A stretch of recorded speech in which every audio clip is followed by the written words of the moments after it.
Welcome back to the ClearPass video series. So today we will integrate Aruba Switch with the ClearPass. So if you are new here, my name is Taridu and I'm working as a network consultant for 10 years of period now. So we will start the new video of integrating Aruba Switch with the ClearPass. Okay, let's start our configuration. So we'll first start with the switch configuration. First, we need to define the radius server.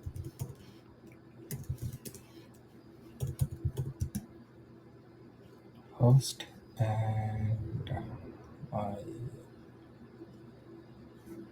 the name. So instead of the IP, I will use the FQDN. This is a best practice to use the FQDN instead of the IP.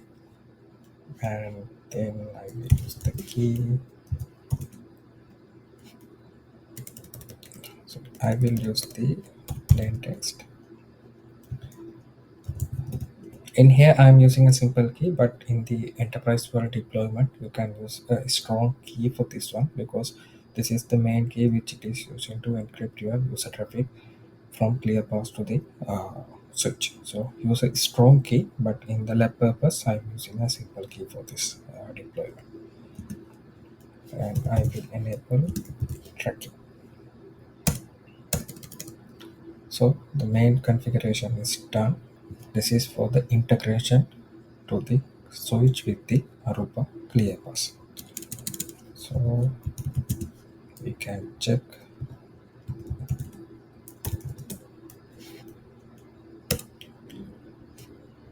So we can see the ClearPass IP and the port number it is showing.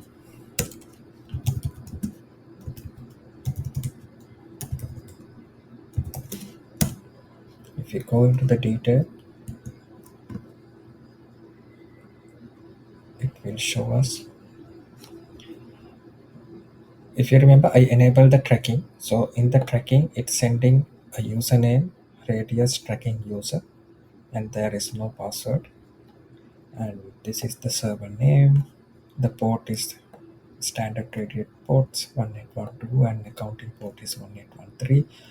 The default VRF, and it is showing tracking is enabled. The main thing you want to keep in mind, you need to configure the DNS server, and also you need to configure the NTP server. Without the DNS server, the FQDN will not resolve. So keep in mind, if you are using a FQDN as the radius server, so always you have to configure the DNS server IP to resolve this one. I will show you. You can check.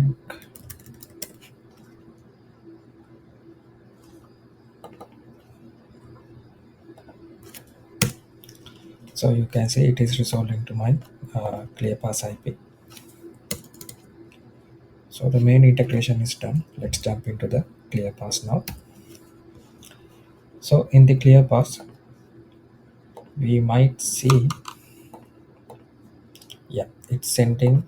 You can see in the ClearPass monitoring event viewer, you can see radius attempt to authenticate from unknown NAT 10.254.1.50. This is our switch IP.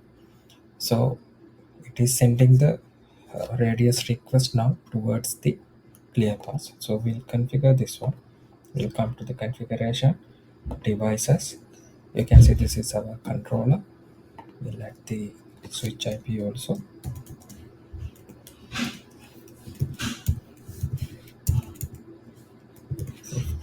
The key,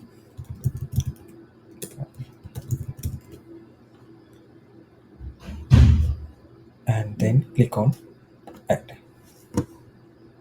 Then we'll come to the event viewer,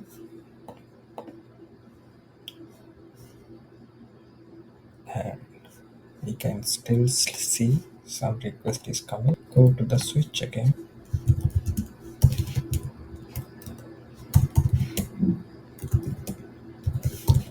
Radius server detail. Yes, you can see now we got a request from the switch itself. So our integration is done now.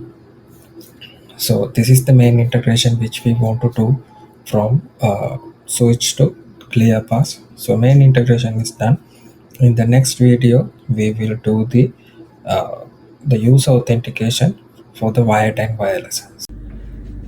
Thank you for watching the video till the end. If you like this video, you might like the video over here, which we integrate Aruba controller with the ClearPass by using the RedSec protocol.